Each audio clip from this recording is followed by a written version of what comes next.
सुजाता नाम की औरत की 2 बहुएं थीं। बड़ी थी भवानी और छोटी दिव्या। वो अपनी दोनों बहुओं के साथ एक जैसा व्यवहार रखती थी। दोनों बहुएं गहनों की दीवानी थीं और दोनों एक दूसरे से होड़ करके एक से एक गहने पहनती थीं। ये देख सुजाता ने एक बार उन्हें अपने पास बुलाया। सुनो मेरी प्यारी बहुओं, जरा दोनों इधर तो आना, जल्दी से। दोनों उसके पास पहुंचती हैं। देखो, तुम दोनों इस घर में जैसे रहती हो वो मुझे बिल्कुल पसंद नहीं आ रहा है। हमने ऐसा क्या कर दिया जो आपको पसंद नहीं आ रहा है?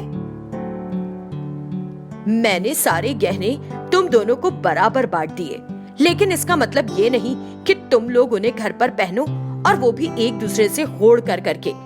गहने पहनने का भी एक मौका होता है।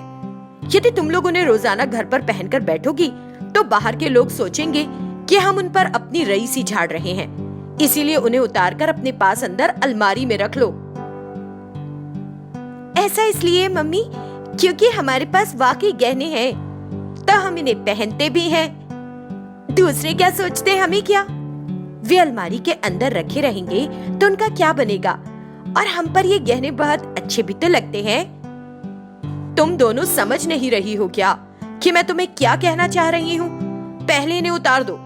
वे दोनों अपनी सास की एक नहीं सुनती और वहाँ से चली जाती हैं।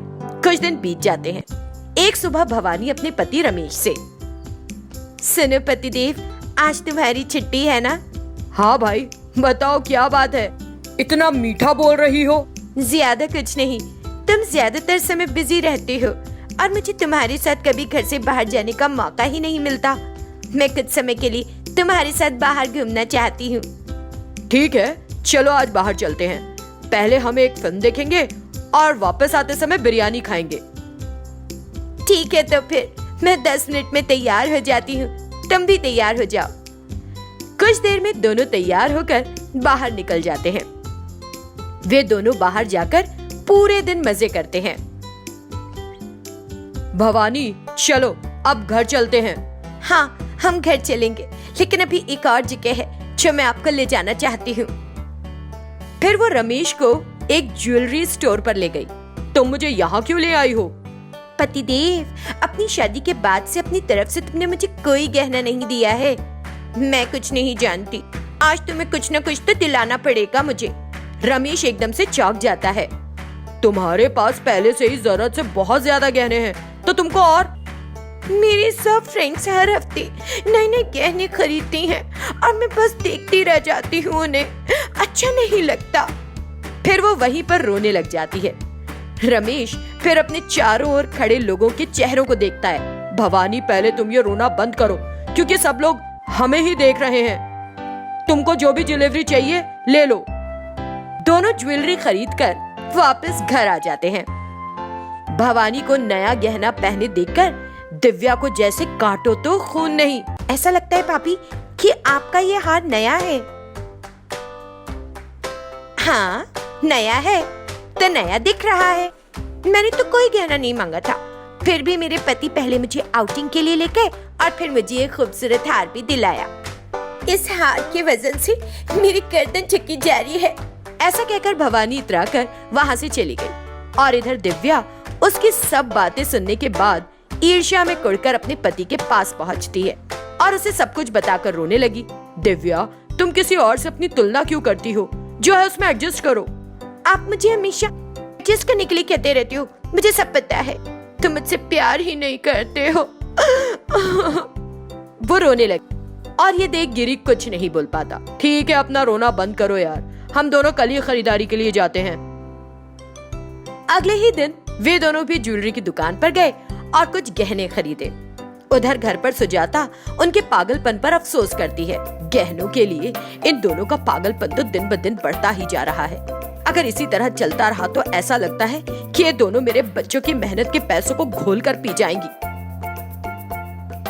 कुछ दिन बीत गए। एक दिन टीवी पर खबर आ रही थी कि उनके घर के आसपास काफी चोरियां बढ़ गई हैं और सब लोगों को सतर्क रहने की जरूरत है। सुजाता तुरंत बहुओं को बुलाती है और उन्हें जानकारी देती है। ऐसा सुनने में आया है कि हमारे आसपास चोरियां हो रही हैं, इसलिए ज्यादा ज्वेलरी पहनकर मत घूमना, क्योंकि ये खतरनाक है।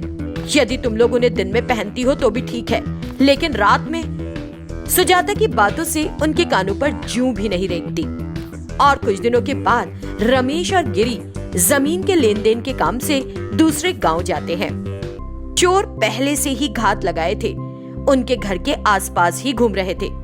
ये जानते हुए कि दोनों मर्द घर पर नहीं है, एक रात एक चोर उनके घर में घुसने लगा और तार की मदद से बेडरूम का दरवाजा खोल लिया। फिर वो भवानी को क्लोरोफॉर्म सुखा देता है और उसके सारे जेवर चुरा लेता है। बाद में वो दिव्या के रूम में जाकर भी ऐसा ही करता है। जब वो चोरी करके दिव्या के कमरे से बाहर आ रहा था तो उसके पैर से एक बर्तन टकरा गया और उसके गिरने से जोर की आवाज हुई।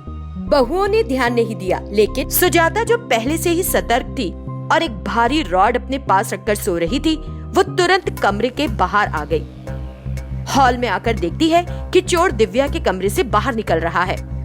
सुजाता उसी भारी रॉड से चोर को मारती है और चोर घबराकर सारा सोना छोड़कर भाग खड़ा होता है। दोनों बहुएं सुबह उठकर देखती हैं कि उनका सारा जेवर गायब है और जोर जोर से रोने लगती है। उन्हें इस हालत में देखकर सुजाता कहती है, मैंने तुम दोनों को इस बारे में पहले ही समझा दिया था। क्या जरूरत थी तुम दोनों को इतना जेवर पहनकर रात को सोने की? अब रोने का क्या फायदा, अब कुछ नहीं हो सकता ना। इस बार सुजाता की डांट सुनकर दोनों बहुओं को अपनी गलती का एहसास होता है। आपकी बात पहले नहीं सुनने के लिए सॉरी मम्मी जी। अगर हम पहले से ही आपकी बात मान लेते तो आज हमारे गहने हमारे पास होते। हमें बहुत डर लग रहा है कि अब हम अपने पतियों को क्या जवाब देंगे। उनको रोते देख सुजाता तुरंत अपने कमरे के अंदर जाती है और गहनों की थैली निकाल कर लाती है। ये देख दोनों बहुएं खुश हो जाती हैं। बाद में सुजाता उन दोनों को रात में हुई पूरी घटना के बारे में बताती है। उस दिन से दोनों बहुओं के होश ठिकाने आ गए और वो दोनों आपस की होड़ और दिखावा छोड़कर घर में बस एक चेन और कुछ चूड़ियां डालकर, ओह तो तुम दुकान खोलने जा रही हो? अब मैं भी वही करूंगी जो तुम्हारे साथ करना चाहिए। तुम मेरी बेटी से आगे निकलने की सोच रही हो, मैं भी देखती हूँ। श्यामला गुस्से में वापस चली गई। अब आगे इस कहानी में देखते हैं कि श्यामला ने आखिर क्या किया। मानो जैसे उसके सिर पर खून सवार हो, श्यामला गुस्से में घर पहुंची। उसने शेखर को सामने के दरवाजे से अंदर आते देखा। क्या आप जानते थे कि सौम्या एक दुकान खोल रही है? हाँ मुझे पता था। इसी घर में रहते हुए उसने मुझे बताना जरूरी नहीं समझा? मैंने उससे कहा था कि एक बार जब सब कुछ तैयार हो जाए तो फिर वो तुमको बता दे, इसलिए उसने नहीं बताया होगा। पर अब तो तुम्हें पता चल ही गया और दुकान कुछ ही दिनों में खुल जाएगी। शेखर थोड़ी बात करके बाहर चला गया। श्यामला और भी गुस्से में घर में घुसी। उसे देखकर उसकी बेटी स्वाति ने पूछा, अरे माँ क्या बाहर किसी का खून करके आई हो? स्वाति ने मजाक में सवाल किया था, लेकिन श्यामला आग बबूला हो गई। नहीं, लेकिन इस समय ऐसा ही कुछ करने का दिल कर रहा है मेरा। क्या किसी ने कुछ गलत बात की? आप किसको मारना चाहती हो? और कौन? मेरी सौतेली बेटी सौम्या। मुझे बिना कुछ भनक लगे उसने दुकान खोल ली। यहाँ तक कि तुम्हारे पापा ने भी मुझे नहीं बताया। मेरा मन कर रहा है कि मैं उसे मार ही डालूं। तरक्की पे तरक्की किए चली जा रही है। हाँ नहीं तो बिना हमारी जानकारी के लिए दुकान भी खोल रही है और हम हैं कि हाथ पे हाथ धरे बैठे। अब देखना मैं क्या करती हूँ। मैं उसकी सारी खुशियों पर हमेशा के लिए ग्रहण लगा दूंगी। 2 दिनों के बाद सौम्या एक एक करके सारा सामान व्यवस्थित कर रही थी और जल्दी से दुकान खोलने की तैयारी कर रही थी। इस बीच श्यामला और स्वाति ने सौम्या का काम खराब करने की योजना बनाई। सौम्या घर आई और शेखर के पास गई। तुम्हारी दुकान का कितना काम हो गया है? आज आखिरी दिन था पापा और सब कुछ तैयार हो गया है। ड्रेस मटेरियल्स और बाकी चीजें सबकी व्यवस्था कर दी है। पंडित ने कहा है कि उद्घाटन के लिए आने वाला सोमवार शुभ रहेगा, तो उसी दिन पूजा रखते हैं। स्वाति और श्यामला ने दूसरे कमरे से चुपके से सब कुछ सुना। ठीक है, ध्यान रखना। कुछ देर बाद शेखर चला गया। माँ, 1 हफ्ते में उद्घाटन है। आपने कहा था कुछ करने वाली है, लेकिन कब करेंगी?